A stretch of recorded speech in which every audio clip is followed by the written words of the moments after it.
He's been called the next Kevin Durant, a shot-making machine with the tools to be a generational talent. But in the same breath, he's been called the most polarizing prospect in years, a player who has scouts and front offices completely divided, and who some believe has the highest chance of failing to live up to his hype. This is the story of Ace Bailey, the Rutgers phenom who has the entire NBA world fighting over his future.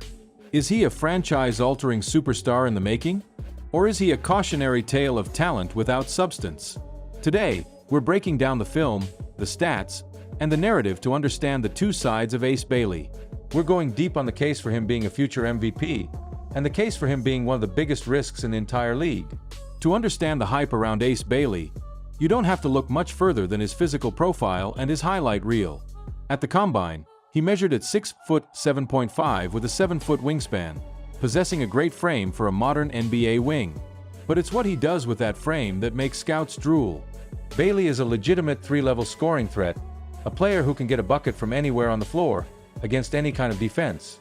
He has an almost irrational confidence in his own shot, rising and firing over defenders with a high release point that's nearly impossible to contest. Whether it's a pull-up jumper off the dribble, a turnaround fadeaway in the post, or a deep three off the catch, his offensive arsenal is vast and versatile. This is where the Kevin Durant comparisons come from. And it's not just fans making that connection. Durant himself acknowledged the similarities, saying, "Yeah, I think so. It's insane the shots he can make over multiple people at that length.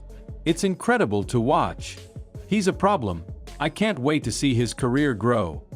For a prospect to not only be compared to one of the greatest scorers of all time but to get the cosign from the man himself is incredibly rare. Bailey has even said he models his game after players like KD and Paul George, and his freshman year at Rutgers was a showcase for that very skill. He averaged 17.6 points and 7.2 rebounds per game, leading the team in rebounding and finishing second in scoring. He had 10 games with over 20 points, including a jaw-dropping 37-point performance against Northwestern where he looked simply unstoppable. The argument for Ace Bailey is built on this foundation: elite, undeniable shot-making. In a league that is starved for big wings who can create their own offense, Bailey seems like he was built to succeed. He's not just a shooter, he's an active off-ball cutter, a good rebounder for his position, and has shown flashes of being a switchable defender and a secondary rim protector, averaging 1.3 blocks per game. When you watch his best moments, you see a player who can single-handedly take over a game. You see a future all-star, a #1 scoring option, and the kind of player you build a franchise around. The ceiling is, without a doubt, a superstar. But despite the undeniable talent, there's another side to the story. For every breathtaking highlight, there are legitimate red flags that have some experts seriously concerned. This is where the polarization truly begins. While his ceiling is a superstar, his floor is a high-volume, inefficient chucker who doesn't contribute to winning. The most glaring issue in Bailey's game is his decision-making and feel for the game. During his freshman season, he posted a concerning assist-to-turnover ratio, with just 1.3 assists to go with his 61 total turnovers. He can develop extreme tunnel vision, often hunting for his own shot rather than making the simple, correct basketball play. This leads to one of the biggest criticisms: his shot selection.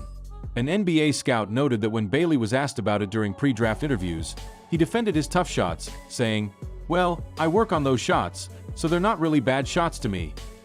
While that confidence is part of what makes him great, it's also what makes him so maddening to watch. Furthermore, for a player of his size, he can struggle to pressure the rim and get to the free throw line.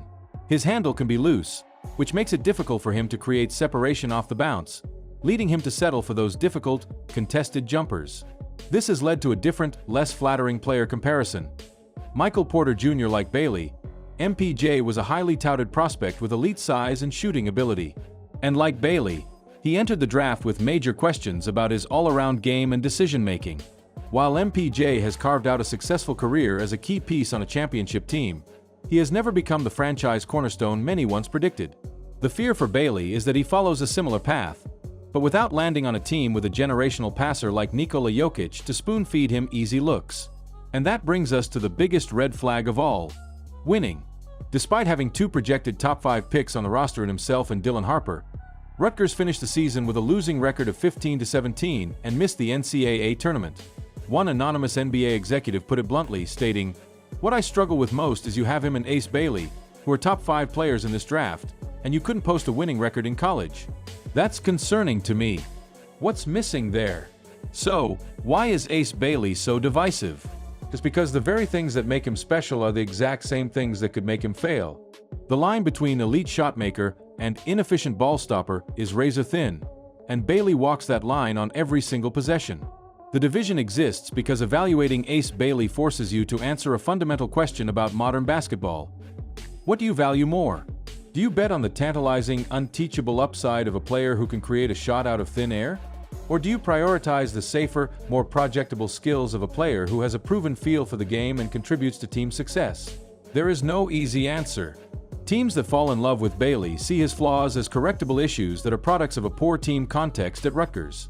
They believe that on an NBA floor, surrounded by better players and with professional coaching, his questionable shot selection will be refined, and his decision-making will improve.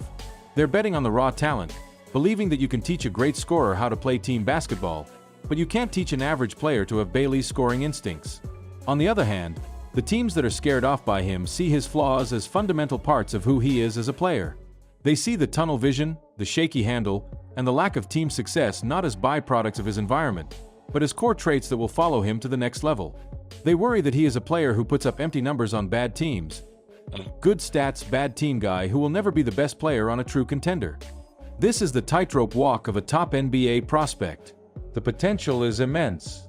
A wing who can shoot like that is one of the most valuable archetypes in all of basketball. But the risks are just as significant. A high draft pick spent on a player who can't elevate his teammates or play efficiently can set a franchise back for years. Ultimately, the world is split on Ace Bailey because he represents the ultimate gamble.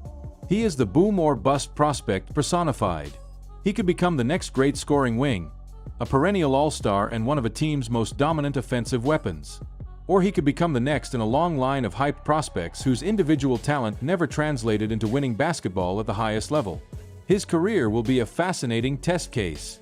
Will an NBA system unlock his full potential and sand down his rough edges? Or will the same issues that plagued him at Rutgers define his professional career? But now I want to hear from you. Is Ace Bailey the real deal, a future star in the making? Or is he being massively overhyped? Let me know your verdict in the comments below. If you enjoyed this breakdown, don't forget to like and subscribe for more deep dives into the NBA's most interesting players. Thanks for watching.